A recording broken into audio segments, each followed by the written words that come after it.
The movie begins with an egg yolk. A scientist's hand injects it with something, and after a moment, it splits into two. That egg yolk just fucking morbed. The movie opens as we are introduced to our protagonist, Elizabeth Sparkle. She is a 50-year-old actress who has achieved great success in her field, and even won an Oscar. However, the star's glory days are gradually coming to an end, as she no longer possesses the youthful charm she once had. Despite her age, Elizabeth is still in great physical shape, and currently hosts a popular morning aerobics program. One day, after her usual program, Elizabeth wants to relieve herself, but discovers that the women's restroom is out of order. As she is desperate, she sneaks inside the men's restroom and enters a stall. While there, Elizabeth accidentally overhears her producer Harvey entering and talking on the phone with someone. He begins to trash talk about Elizabeth, claiming that she now looks like a grandma and needs to be replaced by a younger woman. Hearing this, our protagonist is taken aback and deeply disappointed. Later, we see Elizabeth and Harvey having lunch, where he is disgustingly devouring shrimp. During the meal, he asserts that he has to give the audience what they want, and casually mentions that he intends to fire her. This devastates Elizabeth, and she leaves without saying anything. On the way home, she notices some workers tearing down a billboard with her picture. She becomes so upset that she loses focus and ends up wrecking her car. Sometime later, Elizabeth wakes up in a hospital without any major injuries. A doctor tells her that his wife is a big fan of hers, but the frustrated actress can't hold back her tears. Observing this, a young and attractive male nurse approaches her and tries to comfort her. He examines her back with interest and mutters to himself that she's a good candidate. Afterward, he hands her jacket back and assures her that she's fine. During this interaction, Elizabeth notices a peculiar birthmark on his hand. Later, when she leaves the hospital, Elizabeth discovers a USB drive in her jacket, along with a note that reads, "It changed my life." Upon returning home, she plugs the USB into her TV, and it turns out to be an advertisement for a product called The Substance. The product promises to create a perfect clone of a person, one that is younger and an improved version. The advertisement states that both versions will be the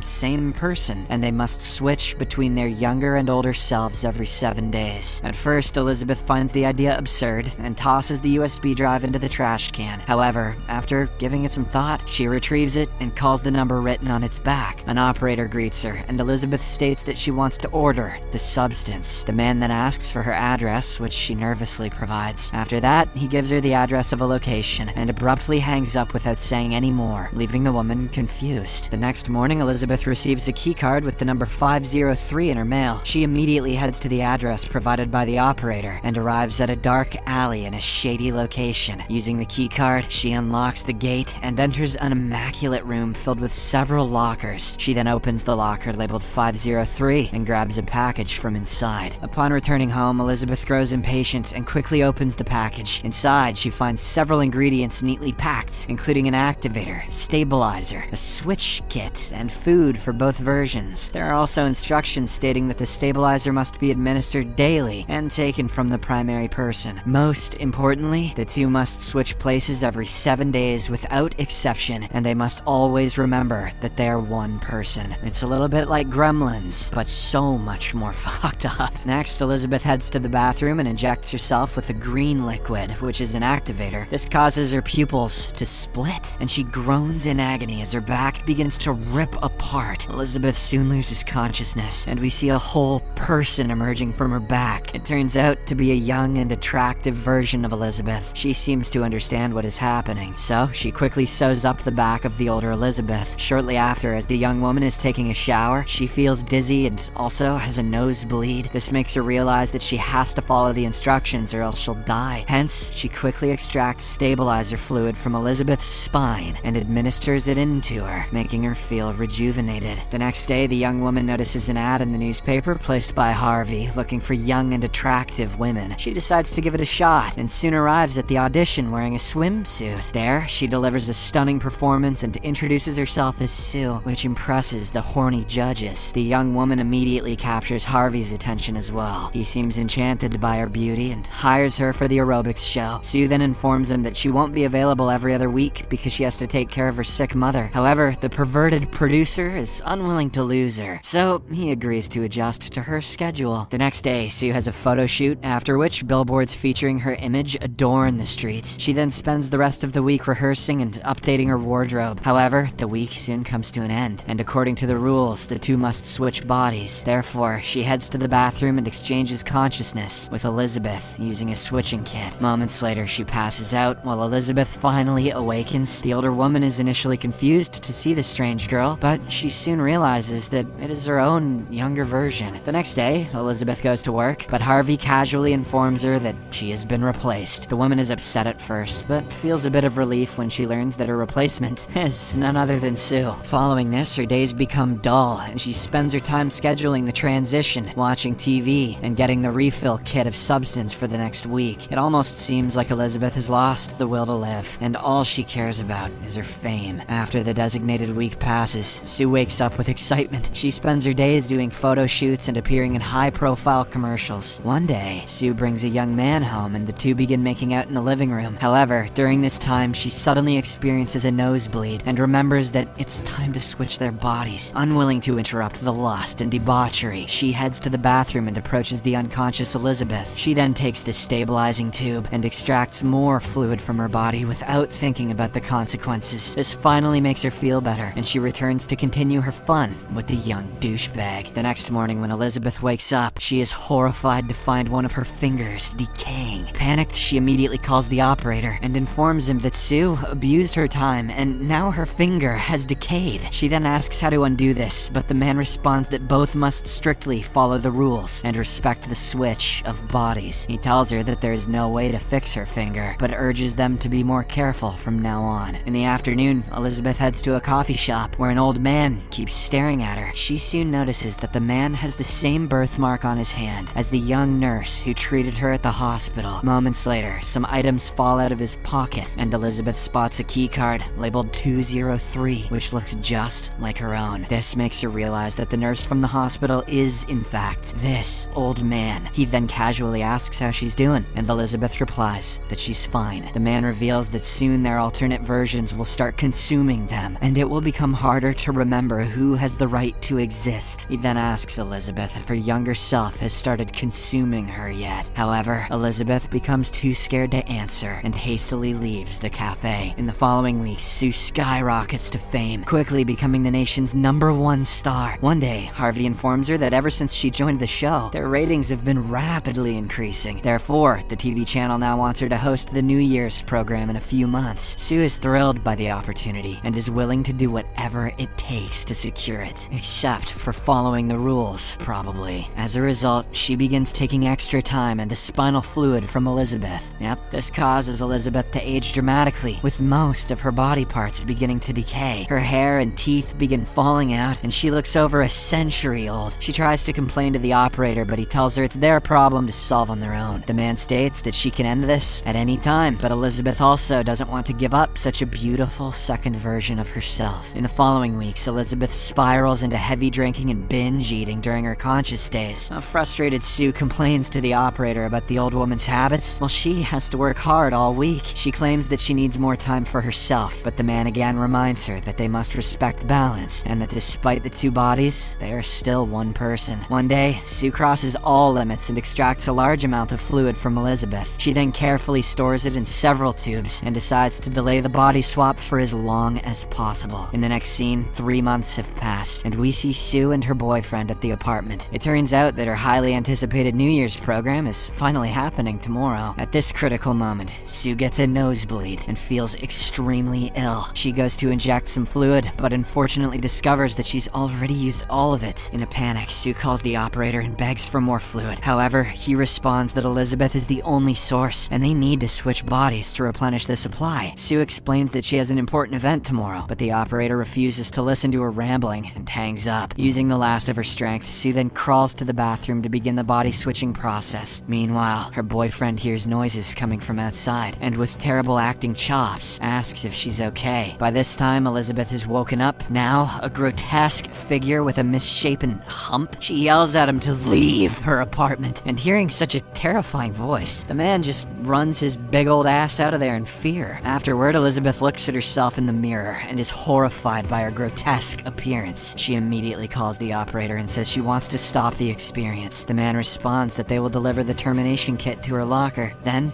he hangs up. The next morning, Elizabeth heads to the locker room and retrieves the final batch. When she returns home, she drags Sue's unconscious body into the living room. She opens the package and prepares to inject the termination fluid into the young woman. But moments later, she notices a bouquet sent for Sue, along with a note wishing her good luck for tonight. This makes her feel bad, so she changes her mind and instead tries to revive the girl. Just then, Sue wakes up, and it turns out that the half-injected termination serum caused a glitch, allowing both of them to become conscious at the same time. Sue notices the half-empty syringe and quickly realizes what Elizabeth had planned to do. Furious, she attacks the older woman with brutal force. After a long and violent struggle, Sue finally manages to overpower Elizabeth and beats her to death. Following this, she gets ready for her big night, feeling no remorse or guilt about her actions. In the evening, she attends the New Year's Eve performance, where she is dressed in a gorgeous gown. Everything seems to be going perfectly, but she doesn't have the stabilizer fluid needed to maintain her condition. As a result, Sue begins to feel increasingly sick. She rushes to the bathroom, where she shockingly notices that her teeth are starting to fall out. Sue tries to ignore it, as this is the biggest night of her life. However, while in the elevator, she notices her fingernails have detached, and her ear also suddenly falls off. Panic-stricken, Sue rushes back home, where she finds some leftover activator serum that Elizabeth used to create her. Since it's a very important night for her, she injects herself with it, believing it will help her create another youthful body. Sue then painfully passes out, but instead of a beautiful woman, a bizarre, flesh-like mass bursts forth from her spine. This mutated entity, called Monstro Elisa Sue, is a grotesque, hybridized abomination, blending Elizabeth's and Sue's features. It looks horrifying, with multiple eyes and arms, and even Elizabeth's face protruding from its back. This thing makes Professor Quirrell look like Carmen Electra. Despite her condition, Eliza Sue decides to attend the event and puts on the dress that Sue is wearing. She then cuts Elizabeth's face from the giant portrait, applies lipstick to it, and wears it to cover her own face. Next, she pierces diamond earrings into her disfigured flesh and styles her, hair, which is, it's not really, I don't know. Pleased with her work, she rushes to the event, ready to host the New Year's Eve celebration. The scene then cuts to the event, where everyone is eagerly awaiting Sue's arrival.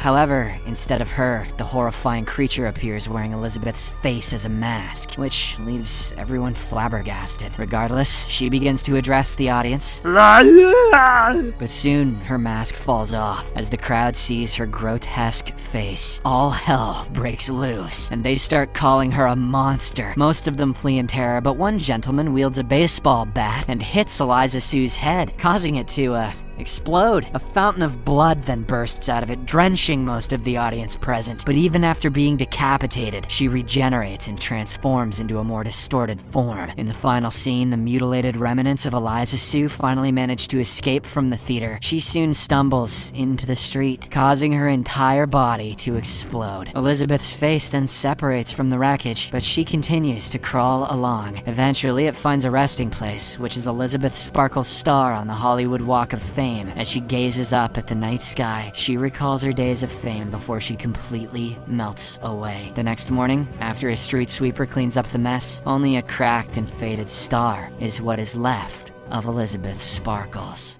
Thank you for watching.